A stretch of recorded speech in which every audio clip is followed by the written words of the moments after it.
estable, 37 grados. Los niveles, por ejemplo, de hierro en nuestra sangre tienen que ser estables, no puede salirse de un rango. La presión también tiene que estar en un rango, pero la vida se ha encargado de mantener estables esas características. Eso es una propiedad emergente, se llama homeostasis. También los seres unicelulares, el citoplasma o el líquido interior de estos microorganismos tiene que tener una salinidad menor al 6%. Si es superior ese grado de salinidad, pasa que se revienta, explota, como una pompa de jabón en que se explota. Entonces, el líquido que está dentro de las células o el medio ambiente donde se desenvuelven no puede tener mayor salinidad del 6%. Estos seres vivos regulan estas cosas, pueden regular su medio ambiente y sus componentes. ¿Por qué? ¿Por qué pueden regularlo? Porque el ser vivo intercambia nutrientes en su medio ambiente donde está y también sus desechos del metabolismo. Eso hace que sea capaz de modificar su medio ambiente. Y este punto aquí es clave, que un ser vivo tenga cierto grado de control de su medio ambiente. En nuestra Tierra, digamos la superficie de la Tierra y la atmósfera, funciona bajo este punto de vista como un gran ser viviente, bajo este punto de vista, porque la vida de toda la superficie terrestre regula y controla su medio ambiente. En este caso podemos hablar de la atmósfera, ha regulado, digamos, su ozono, el nivel de temperatura y otras características. ¿Por qué? Porque los seres vivos utilizan su medio ambiente como intercambio de recursos de nutrientes y también como depósito de sus desechos. Eso es posible, porque ellos lo hacen. Asimismo, en el océano sucede igual con la vida marina. Ellos regulan la salinidad del océano. Es muy importante tener en cuenta esto, porque yo les acabo de decir que estos seres microorganismos, si el océano fuera más salado del 7%, no podría haber vida unicelular, por lo que les dije. Y el océano siempre se ha mantenido más o menos en 3-4 grados de salinidad. ¿Por qué? Si los ríos siempre llevan sal. Eso es curioso. Más adelante les explicaré cómo hace la vida para regular esta salinidad en el océano.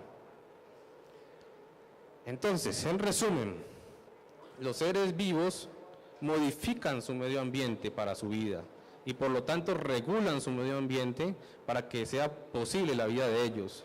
Hacen homeostasis. Digamos, si quisiéramos estudiar vida en otros planetas, miramos su atmósfera, se puede saber la atmósfera, las composiciones químicas de las atmósferas de otros planetas o de algunos satélites. Se puede saber la composición química gracias a la espectroscopía. La espectroscopía es una forma de saber qué componentes químicos está ahí presente. Las actividades químicas, digamos, de una atmósfera, si está en equilibrio químico es que al paso del tiempo, después de muchas reacciones, termina quedando un compuesto muy estable. Y uno de los compuestos más estables en todo el universo es el dióxido de carbono, el CO2. Después de muchas reacciones de enfriar, calentar, pasar por radiación, el compuesto de dióxido de carbono es muy estable. Entonces, si es muy estable, significa que ahí lo más probable es que no hay vida, porque la vida cambia el medio ambiente donde está. Y si en una atmósfera que es compuesta de oxígeno del más del 20% y en el paso del tiempo sigue habiendo oxígeno y no se reduce, significa que hay algo que está creando oxígeno. Porque como les acabo de decir, el equilibrio químico tiende a compuestos estables. El oxígeno es muy radiactivo, con cualquier cosa se combina, o sea, el oxígeno solo no es estable. Si hay una atmósfera de algún planeta o algún satélite que llega a tener oxígeno en más de una proporción del 15 al 20%, significa que hay algo que está metiendo oxígeno en esa atmósfera. Veamos un ejemplo. Estos son datos que se sabían mucho antes por espectroscopía, antes de mandar sondas a Marte, a Venus. Pueden ver que el dióxido de carbono, el tercer renglón, en los planetas Venus y Marte es bastante abundante, más del 90%. Significa que las atmósferas de Venus y Marte han siempre estado en equilibrio químico, con dióxido de carbono, abundante dióxido de carbono. Si comparamos la Tierra, la atmósfera de la Tierra tiene un porcentaje bastante alto, bastante representativo de oxígeno, un 20%. Significa que algo está aportando constantemente oxígeno a nuestra atmósfera. Eso es una muestra de que hay vida en la Tierra, porque si no hubiera algo que estuviera aportando oxígeno, el poquito oxígeno que debería haber al cabo del tiempo, digamos cientos de miles de años, que eso astronómicamente es poquito, se agota, se acaba, reacciona con otra cosa y se combina. ¿Está claro? Correcto. Una de las objeciones principales que se da de ver la Tierra como un gran organismo vivo, desde este punto de vista, es que más del 99% de toda la Tierra, de la masa terrestre, es inerte, sin vida. Solamente la superficie es lo que contiene vida, menos del 1%. Y es verdad. La Tierra en general es roca sólida y en el núcleo es radiactiva, ¿no? Pero no hay problema. En nuestra misma vida, en nuestra fauna y flora, digámoslo así, en nuestra flora hay un ejemplo muy interesante de un ser vivo que más del 98% es de algo muerto. Solamente lo vivo es menos del 2%. Y ustedes conocerán las famosas secuoyas gigantes. Todo árbol, solamente la parte viva es lo que está en la corteza. Lo que está dentro ya está muerto. La secuoya tiene un 98% de células muertas, de algo inerte. Solamente lo vivo de este árbol es menos del 2%. O sea que no hay problema.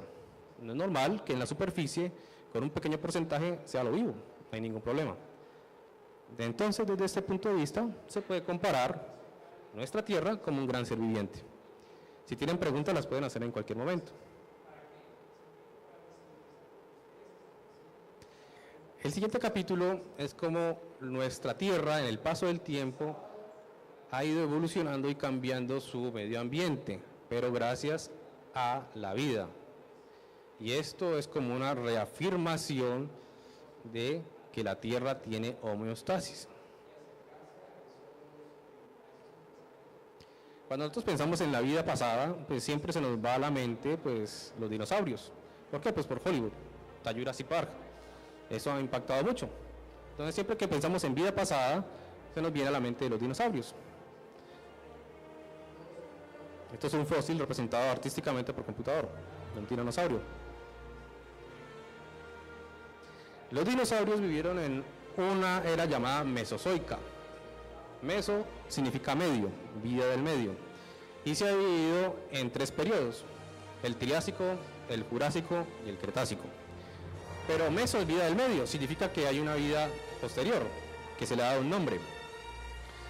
La vida posterior a esa era la llamamos Cenozoica. Ceno viene de nuevo, vida nueva. En la vida nueva podemos decir que es donde empezaron los primeros mamíferos. Los mamuts. Es una época donde hubo 3 grandes glaciaciones. Pero también hay una vida anterior, que fue hace 570 millones de años, que se llama Paleozoico. Paleo quiere decir viejo, una vida vieja.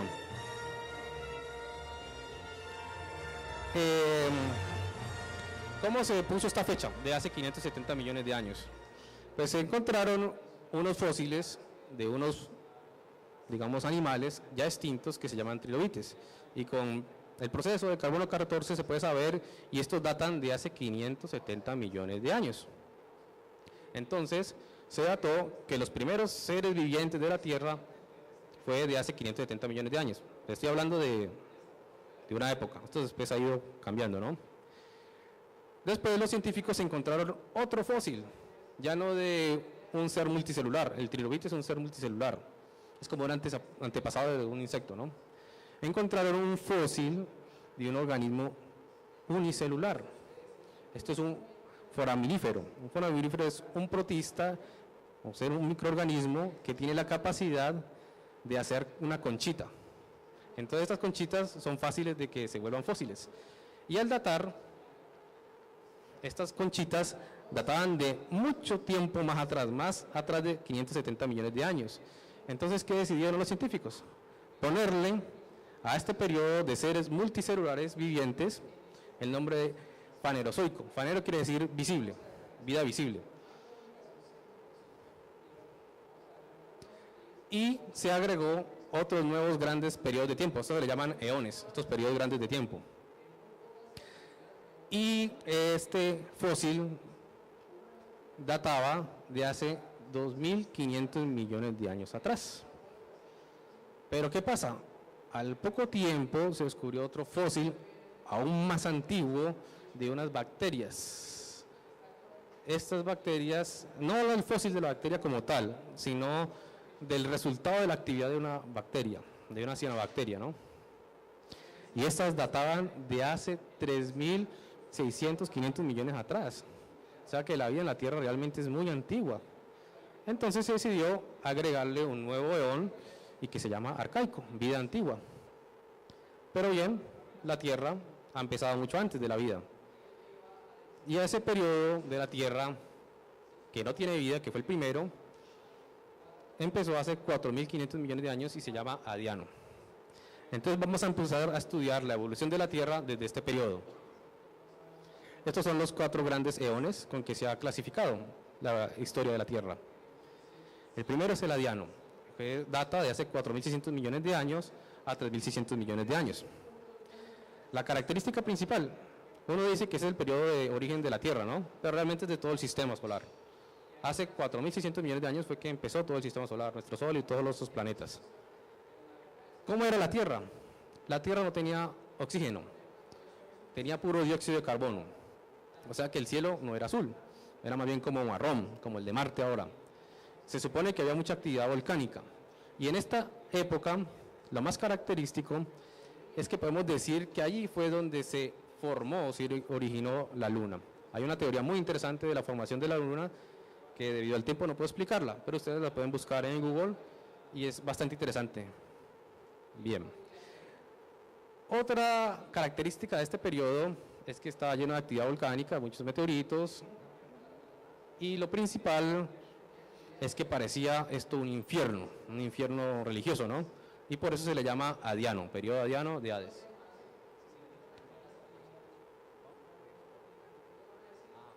Me dicen que yo puedo demorarme más, entonces voy a ir más despacio. De todas formas, si tienen alguna pregunta la pueden hacer. Puedo explicar un poquito más las cosas si me lo preguntan, ya no tengo tanto afán. Por eso a este periodo se le llama Adiano, porque viene de Hades, del inframundo de los romanos.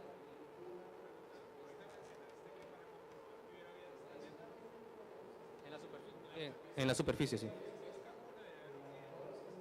Una de las pruebas. Correcto, ¿todos escucharon la pregunta?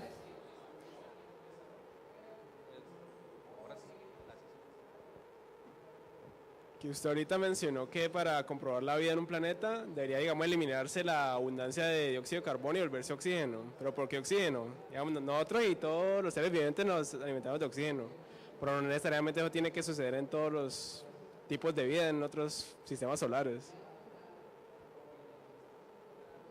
Gracias, muy buena pregunta. Claro, digamos nosotros estamos basados en una determinada forma de vida con unos metabolismos específicos. En este caso, nosotros vivimos del oxígeno para sacar la energía. Claro, no necesariamente es de oxígeno. Por ejemplo, metano. Si hay un planeta que contenga atmósfera de metano con temperaturas, digamos, no inferiores a 10 grados ni superiores a 60 grados, lo más probable es que haya algo generando metano. Pero si está muy frío, eso ya no indica nada. En temperaturas entre, digamos, 10 grados a 60 grados, y si hay metano, lo más probable es que haya vida. Si está muy frío, eso no hay posibilidades. El oxígeno, ¿por qué sí es un buen indicador? Porque el oxígeno se sabe que es muy reactivo, con cualquier cosa, digamos, se forma compuestos. El dióxido de carbono, CO2, el oxígeno se combina con algo, es muy reactivo con todos los demás elementos. Solo no se mantiene por mucho tiempo. Por eso el oxígeno es un buen indicador, pero puede ser otro, metano podría ser. ¿Alguna otra pregunta? Perfecto. Bueno, ¿por qué se sabe que la Tierra empezó, o el sistema solar empezó hace 4.500 millones de años? Eso estaba muy estudiado y gracias a los estudios de la física, digamos, de cómo es el funcionamiento de los núcleos, de los átomos, se puede saber, gracias a los isótopos de uranio, exactamente la vida o el promedio en que estos han empezado a existir. En todo el sistema solar, en cualquier luna, en cualquier planeta del sistema solar, la proporción de isótopos, digamos, de uranio es la misma en todas partes. El uranio tiene, digamos, 3 tipos de isótopos. El más estable es el uranio 238. Este se degrada cada 4.500 millones de años. Y el isótopo de uranio 235, ese radioactivo, se degrada más rápido, cada 700 millones de años. Entonces, comparando la proporción entre estos dos isótopos, se puede saber cuánto tiempo ha pasado. Y gracias a eso se sabe con mucha exactitud que el sistema solar empezó hace 4.600 millones de años. El siguiente periodo que se ha clasificado la Tierra, la historia de la Tierra, se llama arcaico y empezó hace 3.600 millones de años a 2.500 millones de años. Lo característico de este periodo, como les dije, es que aquí empezó los primeros seres vivientes. Los primeros seres vivientes de nuestro planeta Tierra fueron las bacterias. Ya no había oxígeno, entonces el cielo sigue siendo así, como oscurito, rojito, nada de azul. Y la forma en que se logró datar la vida en la Tierra es gracias a las rocas. Las rocas de 3.600 millones hacia atrás tenían en proporción los isótopos de carbono una determinada cantidad. Después del 3.600 en adelante, esa proporción cambió notablemente, la proporción de isótopos de carbono. ¿Por qué? Porque la vida retiene el carbono. El carbono 14 es un isótopo del carbono que es radiactivo y es una forma muy eficiente de datar la vida, porque la vida retiene el carbono 14. Si no hay vida, el carbono 14 en la atmósfera se convierte fácilmente, se degrada, se convierte en nitrógeno 14. La vida lo retiene. Por eso esta proporción a partir de esta época cambió, porque empezó la vida. Y otra forma también es gracias a los fósiles que les dije. Estos fósiles que todavía, digamos, la vida marina, las cianobacterias lo están haciendo, estas estructuras se llaman estromatolitos. Es una estructura que genera las cianobacterias. Las cianobacterias son seres vivientes de hace mucho tiempo. Y esas formas que generan de estas cianobacterias se llaman estromatolitos. Bueno, les dije que aquí empezó la vida. Se supone que en la Tierra primitiva había los compuestos básicos de la vida, nucleósidos, azúcares y aminoácidos. ¿Cómo empezó la vida? No se puede saber. Digamos, eso hasta ahora sigue siendo un misterio, hay muchas teorías, pero sí, nos podemos saltar ese pedacito de cómo inició, pero podemos suponer cómo fueron las primeras formas de vida. Obligatoriamente, las primeras formas de vida tuvieron que ser las famosas bacterias cianobacterias o las algas verde azuladas, que son capaces de obtener energía a partir de la radiación del sol. Quiere decir que pueden, para sus procesos metabólicos, utilizar la energía del sol para formar sus compuestos, su estructura celular. Estas cianobacterias fueron obligatoriamente las primeras formas de vida de la Tierra. ¿Se oye o no se oye? Bueno, voy a tratar de hablar un poquito más duro. ¿Pregunta?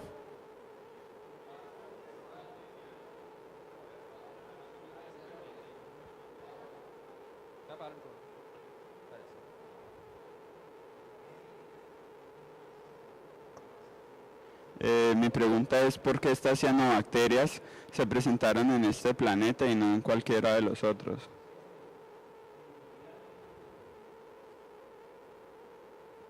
Muy buena pregunta.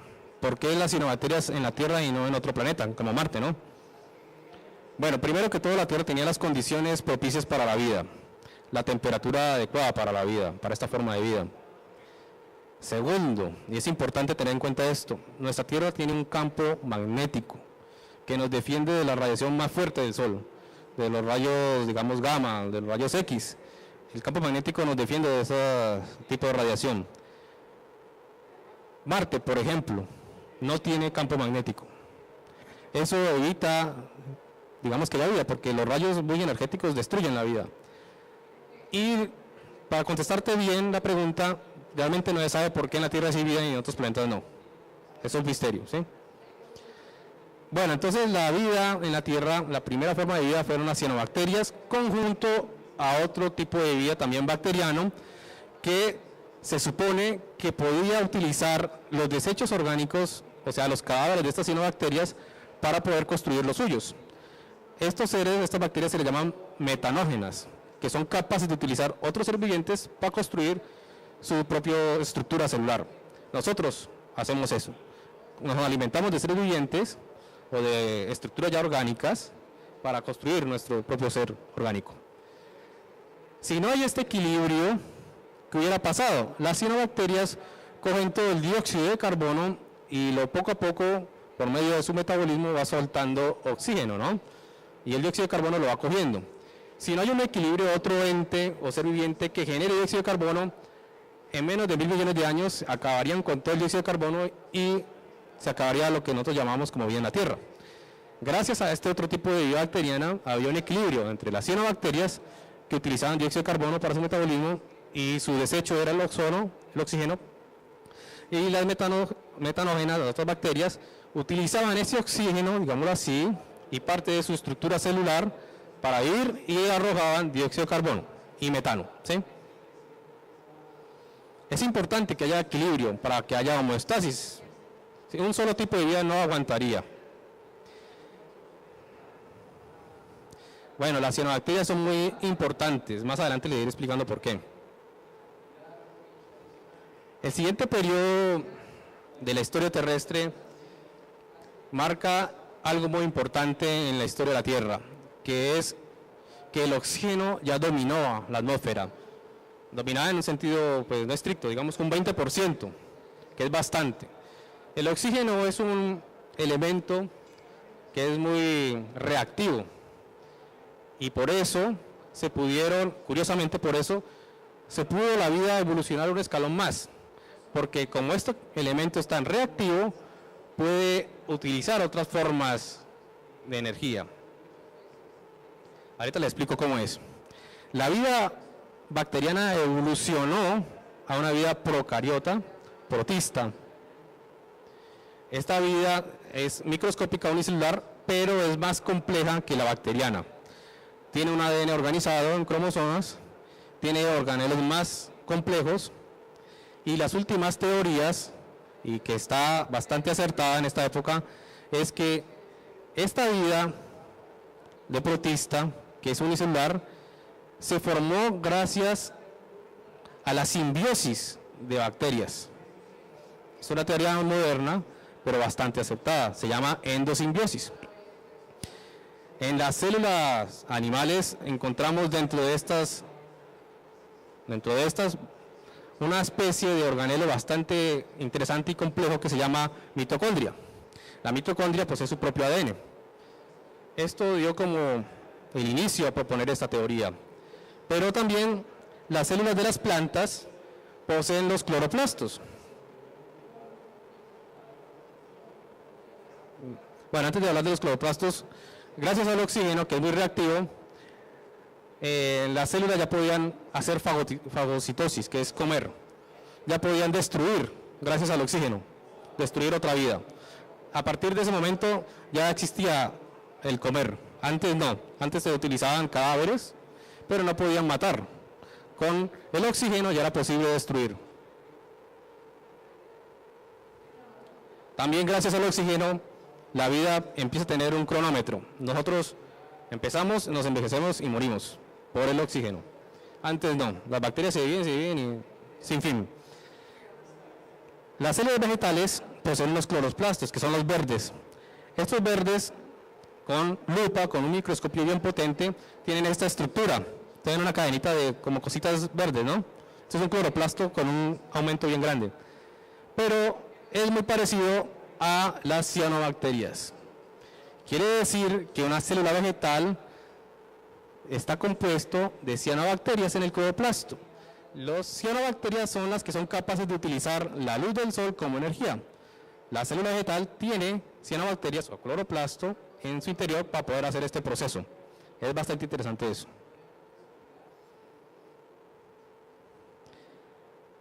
Bueno, yo les dije que había unos seres unicelulares que tenían la capacidad de formar conchitas en su exterior, los foraminíferos. Gracias a estos seres, digamos, la vida en la Tierra, en la terrestre, no en el océano, empezó a ser posible porque empezaban a arrojar materia orgánica a la superficie terrestre. Ahora bien, está la pregunta que les dije al principio, la inquietud. En el océano se sabe que constantemente los ríos le arrojan sales, constantemente, pero siempre el océano ha mantenido constante, digamos, la proporción de sal, no mayor al 4%, siempre se ha mantenido durante 3 a 4% de salinibilidad en el agua. Si fuera mayor al 7%, sería imposible la vida microscópica de este tipo. Hay unas bacterias muy raras que aguantan más, pero es menos del 0.01% de la vida. La vida normal, las cianobacterias, por ejemplo, que son muy importantes en cualquier tipo de vida unicelular, con un grado mayor de salinidad de 7% no aguantaría y explotaría. La pregunta es, ¿cómo la Tierra ha logrado mantener en el océano esa proporción no mayor al 7% de salinidad en las aguas si siempre le llega sal por los ríos? ¿Alguien sabe? No, ¿cierto? Yo tampoco lo sabía. Aquí un artículo muy interesante de un genio, pues para mí es un genio, después les digo quién fue al final. Él se dio cuenta que en algunas playas, en las costas, existen unas lagunas saliníferas. Las lagunas saliníferas, digamos, en las playas donde hay, digamos, ciertos arrecifes de coral, son propicias para hacer lagunas.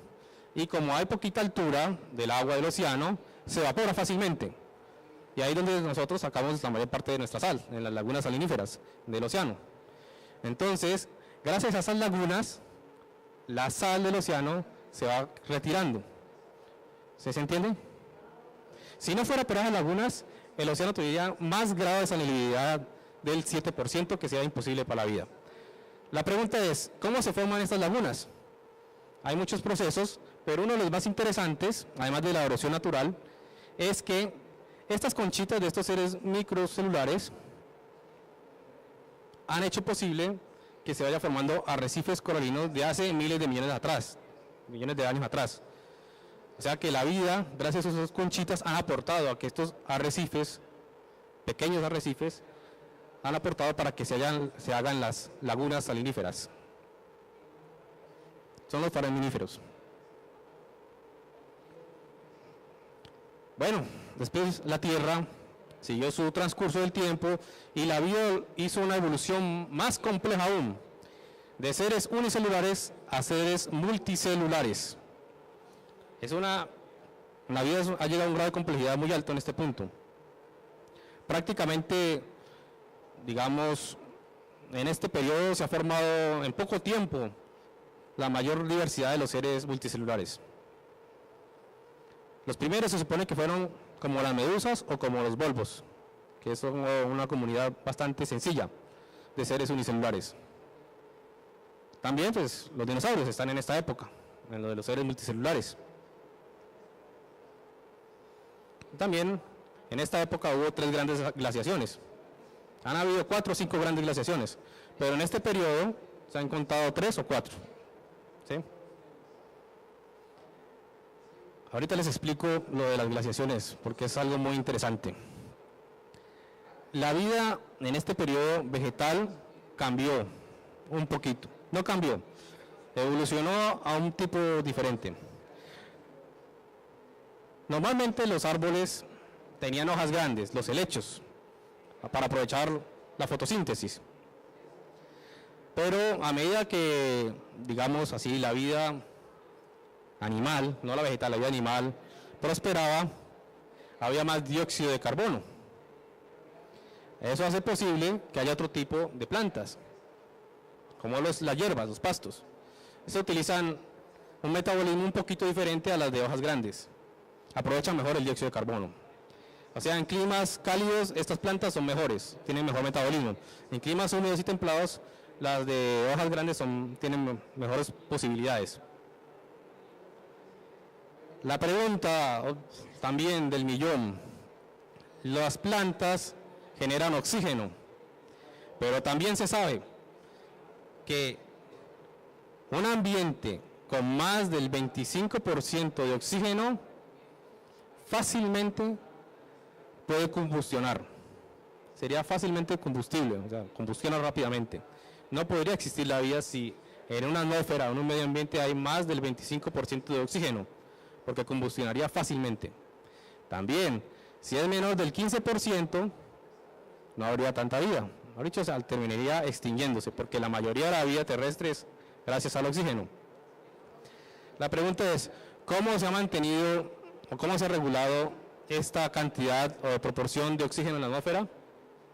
¿Alguien sabe? Bien.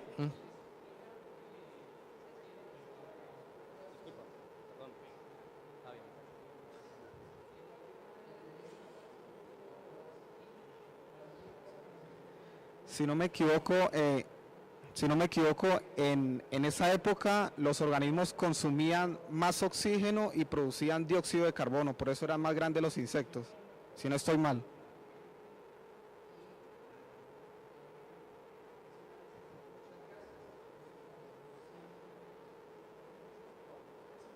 toma ese para que tú hables con ese y... Ah, bueno, sí, eso es perfecto.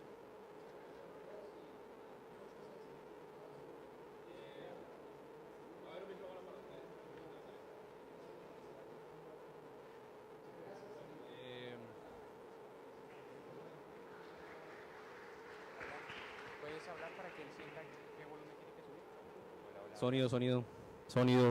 Sonido. ¿Ahí está bien? ¿Me escuchan? Ok, perfecto.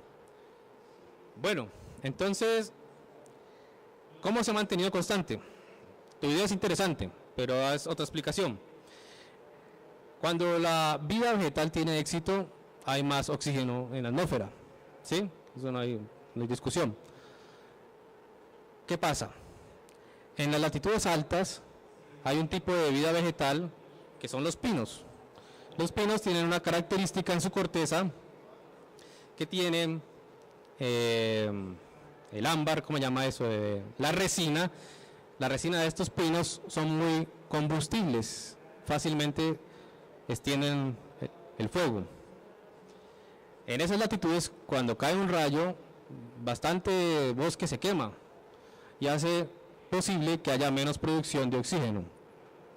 Eso hace que regule bastante la cantidad de oxígeno producido por las plantas.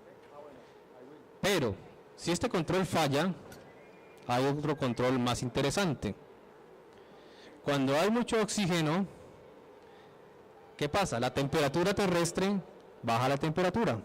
No hay la capa, digamos, de dióxido de carbono que hace calentamiento global. Si hay mucho oxígeno, hay menos dióxido de carbono, la temperatura baja. Esto causa, y es una de las teorías nuevas y más interesantes de las glaciaciones. Cuando hay éxito en la Tierra de vida, hay más oxígeno y hay posibilidad de que haya una época de glaciación. Se han dado muchas teorías sobre las posibles glaciaciones, porque ocurren. Muchas de ellas tienen que ver con astronomía, con ciclos volcánicos, con ciclos del Sol, pero ninguna es cíclica. Sí, o sea, no podría ser así, debe ser otra cosa. Esta nueva teoría es más interesante porque tiene que ver con la vida terrestre. Cuando hay éxito en la vida terrestre, cuando hay más oxígeno, baja la temperatura de la atmósfera. Esto hace posible que haya glaciaciones. Y al haber mucho frío, la vida vegetal muere. Entonces vuelve a haber un equilibrio. ¿Quedó claro? Sí. No, claro. Aquí acaba, claro. Perdón, quiero hacer una pregunta. Acerca, más que biología, acerca de la física, ¿no? Claro. Del concepto de la entropía. Es que yo tengo una pregunta. ¿Puedes hablar más duro? Aló, ok, ya. Mi pregunta se relaciona acerca dos conceptos. El primero sería, el tiempo es infinito, ¿cierto? O sea, todos estamos claros de que siempre hay tiempo hacia atrás y hacia adelante, o sea, vamos en un concepto de que el tiempo es infinito. Y la entropía es la búsqueda del equilibrio, lo que hablaba al principio del equilibrio térmico, ¿cierto? De que siempre vamos a llegar al equilibrio térmico, o sea, la vida va hacia allá. Si el tiempo es infinito, ¿por qué no existe un equilibrio térmico? O sea, ¿por qué el universo no es exactamente de la misma temperatura? ¿Por qué el Sol es caliente y alrededor es frío? Buena pregunta. Si el tiempo ha sido infinito. Muy buena pregunta. Entonces, dada la premisa de que el tiempo es infinito, tendrías toda la razón. El problema es que el universo ha tenido un inicio, o sea, no hay tiempo infinito. Más o menos se data de 13.500, 14.000 millones de años atrás empezó el universo, por la teoría del Big Bang y todo eso. Entonces, no, todavía falta tiempo para que eso llegue. Va a llegar, pero falta todavía mucho tiempo.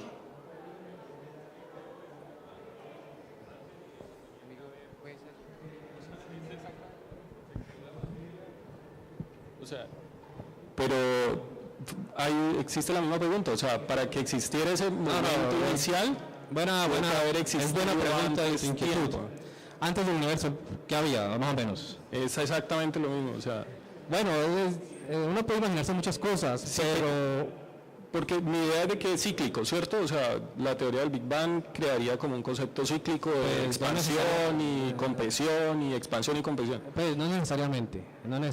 Digamos, en este momento lo más estudiado, lo más acertado, puede cambiar, pero en este momento lo más acertado es que el universo se va a expandir mucho, se va a expandir hasta el infinito, no hay cómo se contraiga. Y suponiendo que se contraiga, tampoco es seguro que vuelva a explotar en otro universo. Realmente no se sabe cuáles fueron las causas para que se iniciara un universo. Esto es hasta ahora lo estudiado. Porque se habla de la materia oscura, pues la Sí, que sí, genera la expansión del universo, sí. Pero de todas formas estaríamos hablando de que habría existido tiempo antes y después. O sea, no podríamos hablar de un inicio total del universo. Como... Disculpa, te interrumpo. Digamos, ya más o menos está definido por ciertas cosas, ¿no? Que para que haya tiempo tiene que haber materia. Es una de las características de la teoría de la relatividad. Una de las características de la materia es que es el tiempo. Si no hay materia, no hay tiempo. Imaginarse algo antes del tiempo es imposible. Entonces, por eso se ha evitado esos problemas, porque si no tengo materia, no hay que contar, no hay cosas que pasen. Es como en un sueño, no hay tiempo. Gracias. De todas maneras, pues si no, hay más libros para estudiar, ¿no? O sea, no me creas a mí, hay Google, si quieres. ¿Alguna otra pregunta? Es muy buena tu pregunta. Entonces, posteriormente sigues tú, ¿listo? Bueno, buenos días. Me parece muy bien la aclaración que hace el conferencista en cuanto a que lo que conocemos hoy es algo que aceptamos, pero que mañana no será, es decir, el conocimiento es provisional. Diría que estas deducciones que se han sacado de manera científica parten de nuestro universo y parten casi de que aceptamos que la gran explosión existió. Sin embargo, se conoce que hay ejemplos que contradicen la edad del universo desde el momento de la gran explosión, pero existen otro tipo de explicaciones que justificarían por qué vemos que el universo se está expandiendo. Pero precisamente me quiero referir a que estamos hablando de que solo atendemos a que existe un universo, mientras que existen algunas teorías basadas en la teoría de cuerdas de Stephen Hawking, que menciona que pueden existir multiversos. Entonces, lo que quería decir precisamente es que estamos considerando una verdad aislada, y eso corresponde, y especialmente una verdad que mañana puede no ser. Muchas gracias, buena la participación. Bueno, realmente se puede preguntar a astrónomos que van a venir más tarde y seguro que van a acertar con lo que voy a decir ahora. Muchas de las teorías, para que sean teorías físicas, tienen que ser con la posibilidad de que sean falsables. Si no son falsables, no entra en teoría científica. ¿Falsable qué es? Que yo tenga una forma de comprobar que sea falso o verdad. Si es hipótesis, no entra a ser teoría científica. Digamos, yo puedo inventarme un nombre X y decir que es nuestro Dios. Es una teoría que no es falsable, porque no puedo mostrar ni uno, ni lo contrario, ni la afirmación. Hasta ahora lo que sí se ha comprobado es lo del Big Bang. Hasta ahora puede cambiar, y que va a haber una expansión infinita y va a haber una muerte, como decía ya, en el equilibrio térmico. Va a llegar eso, va a pasar. Me gustaría creer en los múltiples universos, pero así como la vida en otros planetas. Pero mientras tanto es mejor ser prudente y decir que no. Pero me gustaría. Y hay otras explicaciones para cómo es la expansión del universo, pero creo que hasta ahora ya están revisadas y es muy interesante eso. Le pueden preguntar a los próximos astrónomos que vienen. ¿Correcto? Pues básicamente usted nos decía hace un rato al comienzo de esta intervención suya que en temperaturas muy bajas o en temperaturas muy altas pues sería imposible la vida, pero se ha demostrado pues a través de la historia y el conocimiento de la ciencia de que hay organismos que pueden soportar estas temperaturas extremas, bien sean muy bajas o muy altas, y que esta misma vida puede producir más vida. Entonces la pregunta o la hipótesis sería si estas mismas organismos que han sobrevivido y han soportado pueden cambiar en un momento dado este sistema para que haya más vida, pues no solamente en la Tierra, sino en otros sistemas solares. La idea es que, digamos, se pueda propagar la vida terrestre en otras partes, porque hasta ahora en el sistema solar, que es lo que podemos investigar, que está cerca a la mano, definitivamente no hay vida, hasta ahora, ¿no? ¿Qué pasa? La vida es un sistema complejo y adaptativo, y ciertas bacterias, sobre todo las arqueabacterias, tienen esas capacidades, características de soportar temperaturas muy altas y muy bajas. Pero ¿qué pasa? La vida inicial, los compuestos químicos iniciales, los aminoácidos, las primeras reacciones, los azúcares, requieren para sus reacciones una temperatura más rígida, más constante, entre menos 10 grados a 60 grados, para hacer esas reacciones básicas. O sea que para iniciar la vida se necesita esa temperatura. La vida ya creada, digamos una bacteria ya es más especializada, tiene forma de regular internamente su temperatura para contrarrestar la temperatura exterior. Entonces por eso es difícil, pero ideal sería que se pudiera propagar la vida. Pero esas mismas bacterias que están autorregulando pues están produciendo oxígeno y están produciendo más vida en un momento dado. Es buena idea, es interesantísimo. Pero si la vida no está en toda la superficie o en bastante proporción en el terreno lo acaba. Digamos, si yo tengo un vaso de leche y hago pasteurización, ahí no va a ser la vida de la nada, o sea, y si yo pongo una bacteria ahí se multiplica y durará una semana, ya se acaba. No hay medio ambiente que... Tiene que haber bastante vida para que eso se autorregule. Correcto. ¿Alguna otra pregunta?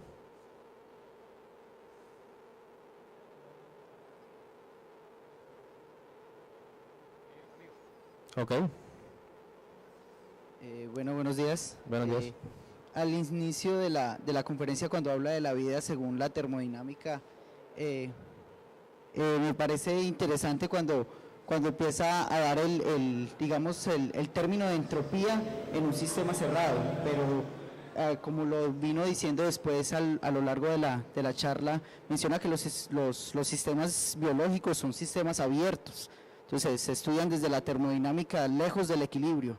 Y entonces en ese concepto había que un poco, digamos, revisar el concepto de entropía, de cómo sería ahí digamos, la relación entre entropía y la vida, ya que cuando voy a llegar, entonces cuando la entropía se hace máximo, o sea, que se llega al equilibrio termodinámico, se acaba la vida, ¿cierto? El equilibrio termodinámico está relacionado con la muerte. Sería de pronto interesante mirar cómo se alimenta la vida de la negantropía, que fue lo que mencionó, que fue el término que Schrödinger apuntó a decir que la vida se alimentaba de la negantropía para resistirse a digamos, a la muerte. Sí, Me correcto. gustaría- Entiendo tu pregunta, tu inquietud. Es bastante interesante, claro. La vida es un ser, digamos, por decirlo así, es un sistema abierto, no es cerrado. Nosotros nos alimentamos, sacamos proteínas o alimentos, nutrientes del medio exterior, del medio ambiente, y eso lo procesamos y lo convertimos a nuestro favor. Y asimismo nosotros desechamos lo que no nos sirve. Es un sistema abierto. La negentropía es posible gracias a que somos sistemas abiertos, que podemos contrarrestar el efecto de la entropía, porque podemos entrar energía y sacar lo que no nos sirve, lo que es contaminante para nosotros. Por eso la negentropía va en contra de la entropía, porque hay algo que la contrarresta. ¿Sí? Bueno, ¿alguna otra pregunta? Acá. Claro. Inicialmente dijiste que había una bacteria. Se cree, se supone. Se supone que había una bacteria, si no estoy mal, se llama la cianobacteria, Sí, sí, sí. que se alimentaba del sol, ¿verdad? Pues de la energía del Utiliza la sol. energía del sol. Y posteriormente dijiste que en la vida vegetal se encontraba esta bacteria. ¿cierto? Sí, en los cloroplastos y las cianobacterias están ahí. ¿Cómo se hizo para unir la vida vegetal con esta bacteria o cómo llegaron a fusionarse? Te entiendo tu pregunta, es fascinante. No se sabe. Pero así es. Es como nos hicimos multicelulares. La evidencia somos nosotros. ¿Cómo? No se sabe. ¿Alguna otra pregunta?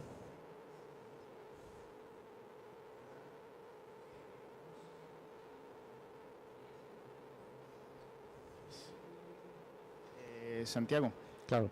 la pregunta mía era, yo pensé ¿Puedes que ibas a hablar un poquito de eso, era ¿qué papel juega el ser humano en la entropía del planeta en este momento?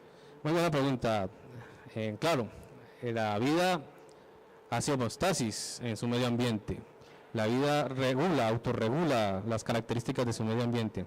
El ser humano desafortunadamente está jugando en contra de eso. El calentamiento global es algo que evidentemente en vez de ir bajando está subiendo. Y eso va a cambiar considerablemente la autorregulación que tenía la Tierra por sí misma de la temperatura de la atmósfera.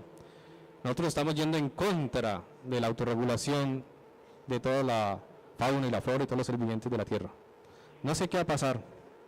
Ojalá el ser humano cambie antes de que sea tarde. ¿Alguna otra pregunta?